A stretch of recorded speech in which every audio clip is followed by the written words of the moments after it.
Done it again. Another tactic wins all 4 leagues in the testing database.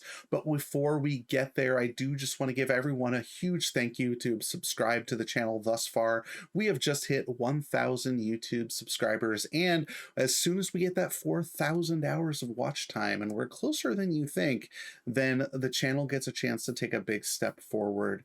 And I just can't thank all of you enough for making it happen. It's really exciting for me. It's a goal that I've had for a long time, and your support means the world to me.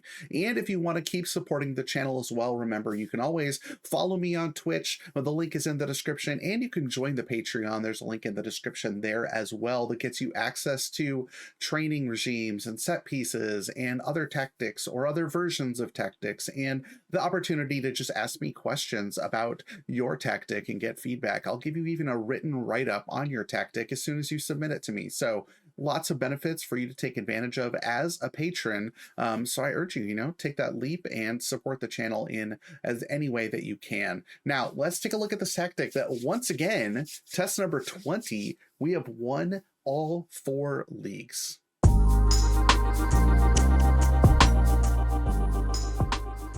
All right, so this is the shape, and it is something that we have covered on the channel before. Test number 6 was also a 4-2-4 tactic, but we have now run it through the full fat testing database, as well as revisiting the tactic in a post-winter update format as well. So one thing that you'll see here is we have started to continue this trend of utilizing a very similar set of team instructions, but applying it to slightly different shape variations. So if you have a 2-striker tactic that you really do want to get more out of, I think this is an option for you, and it's more defensively sound than the 4-1-3-2 that we just talked about a few videos back. Now, you'll notice the 4 attacking roles. These players stay high up the pitch, and they are ready to capitalize on any turnover or interception that your defense can come up with. You get double advance forward and double inside forwards. Those players are set to shoot less often and tackle harder. We really do want to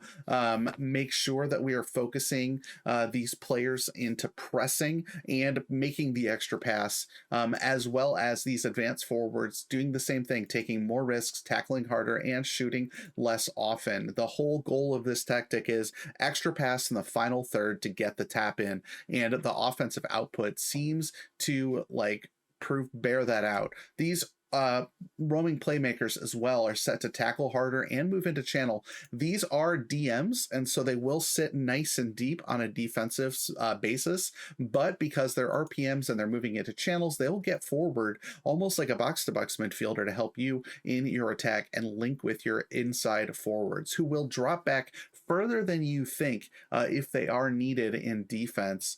Finally, we do have these wingbacks buttressing the 2 central defenders on defend, not being asked to be ball players. That's what the RPMs are for. But both of these wingbacks are set to take more risks, cross more often, to dribble with the ball more, staying wider, and again, tackling harder. A big part of a lot of my success against the AI on FM23 is aggression defensively. So things like tackle harder, get stuck in, really tends to have the positives outweigh the negatives inside this match engine. So yeah, you'll pick up cards and you'll pick up suspensions, but overall you'll force enough turnovers that it's worth it, and you'll win much more games with the offensive turnarounds that you get than you will with the either A, defensive mistakes, or B, suspensions through card accumulation.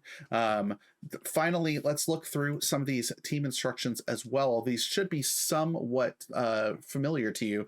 The interesting thing, however, though, is we do have passing styles set to standard instead of shorter, because I do want those RPMs linking with those front 4 directly and having some direct buildup through that. I didn't want to put it all the way to directness, but we also don't need short passing. I do want to make sure we play advanced forward balls. We're also, because of that, not working the ball into the box either. I want to get the ball into the final third and then let those offensive players do the rest of the work. If you have more creative players, or you're going to play with inside inverted wingers instead of inside forwards. Maybe work the ball into the box could be something that works for you. But for me, I felt like, and the way that I wanted the tactic to play, that those things should be turned off.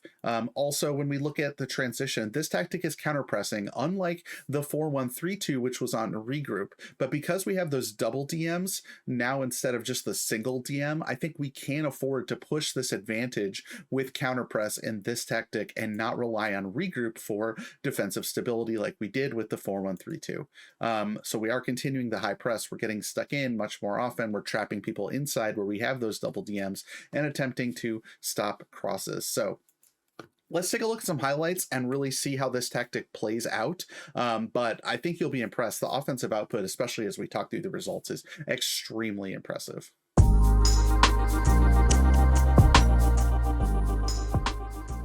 All right, so on this highlight, I want you to pay attention to some of the patient buildup, and the high tempo passing to get there. But instead of working the ball into the box through the middle, the tactic waits to find an opening for a more direct entry point as well. And you've got some players pretty far forward. Olise doesn't have a direct pass, so he backs it out. Pereira didn't have a run yet, so he backs it up. But if you were paying attention, you would have seen Pereira running into space, and then look at how much room he has here to get the cross in. Alexander Isak on the near post, and he scores. But again, this direct passing into the offensive area instead of working this ball into the box through the top really gives the offense some room to operate and run onto those crosses. And this happened with Scamacca even off the field and not available right now. We were down a man when this goal was scored against Barcelona, but Pereira put a perfect cross into Isak, and the defense was sleeping a little bit, but the space on the edge for Pereira was easily exploitable, and the team waited for that more direct ball into the channel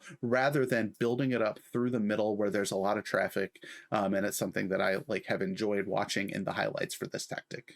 All right, so in an away win here against Real Madrid 3-2, which is an impressive result, once again, you'll see kind of the effects of not wanting to work the ball into the box and allowing a standard passing. So there's a little bit more freedom for your backline to take direct passes, and you'll see the tackling harder and take more risks on these inside forwards. So Bailey pushes on Walker, and then Scamacca is right there in front of the net to smash it home. So again, it's Adebayo sending the ball forward and out wide to Bailey rather than trying to work it through the middle and then finding a striker on advanced forward who's there. And Bailey, of course, is really aggressive and tackling harder to go ahead and get that ball to be able to cross it. So right as the instructions are trying to say, we'll take advantage of a high pressing front four and get goals out of it.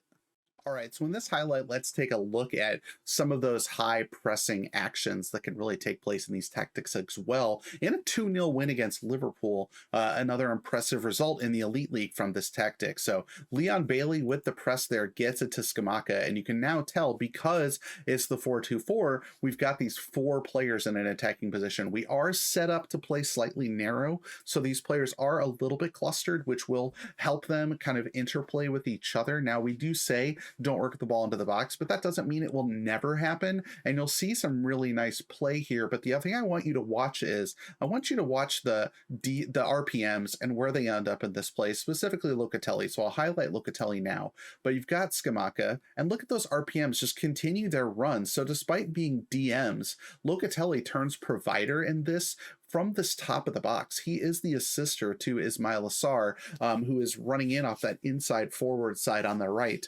and having a lot of success scoring goals out there. And the RPM is still in a position, despite the fact this was a turnover. The RPM was on defense. They had settled back into a defensive position, but instead is able to come forward and attack that ball as soon as the transition game begins, when we've won the ball back from that press, and ends up being standing outside the box in the offensive third, ready to be a part of this build-up. And both him and his playing partner Paulinho were both up there as well. So it really shows the power of those RPMs wanting to move into channels that are created by space, like what happened in this highlight, to be a part of the build-up despite being a defensive midfielder. I think this tactic has a lot of power in the press and in the build-up, and you've seen by some of these highlights and what you'll see in the results that is absolutely true, and some really impressive results are coming.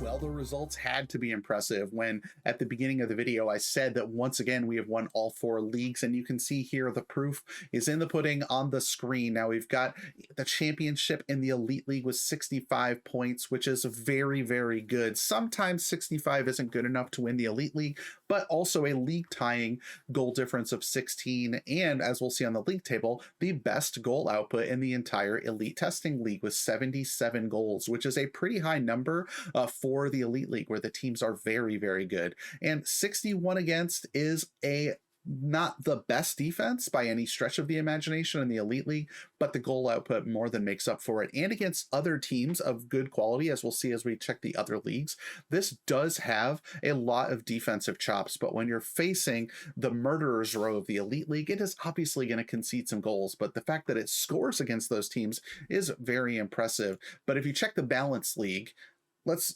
sort this again by position. 86 points, right at the threshold for a great tactic for the Balance League. 109 goals scored and only 33 goals conceded, which is less than a goal a game, and in the division is tied for best with Inter Milan. So you've got a lot of potential here defensively, even against teams of the quality of Dortmund, Inter, Sevilla, Monaco. Like, there are some good teams in this division in the Balance League, and it's putting up 33 goals allowed, which is very good. And when we check the average league, surprise, it's the exact same goal difference, plus 76, 109 goals for, 33 goals against, the exact same goal scoring and defensive output as the Balance League, which is hilarious. 84 points, 2 points less than what we accomplished in the Balance League, but still, that is an incredible result for the average league, well over the threshold of 80 points that I look for to be an awesome tactic in the average league. And then in the Balance League, it continues to underdog, my apologies,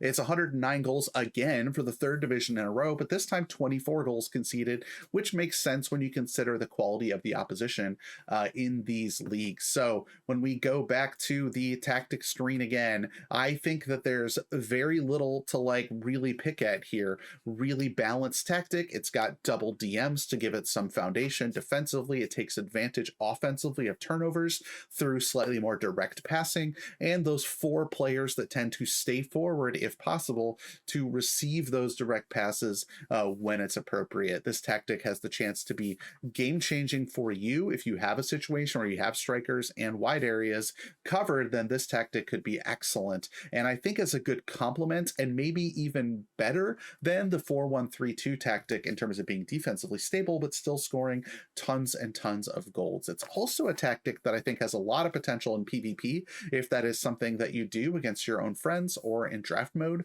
this is a tactic to look out for. Once again, we'll be back with more videos in the coming weeks, but again, thank you so much for helping me hit the 1,000 subscriber milestone. It's a big deal to me, and it's something that I have been pushing for a long time, and a personal goal of mine. I am sure as videos continue to come out, that watch time is going to hit that magic number, and eventually the channel will be to a point where it can grow and produce a lot of content for you through the income I'm able to get from it, and just following through kind of on my dream to be a Football Manager content creator. So be on the lookout for more videos. Once again, you can download all of the tactics in the Dropbox folder that is linked in the description, as well as my Twitch channel, and again the Patreon as well. So any way that you can support the channel and support me as a creator is always appreciated. Like the video, get involved in the comments, and I'll see you next time.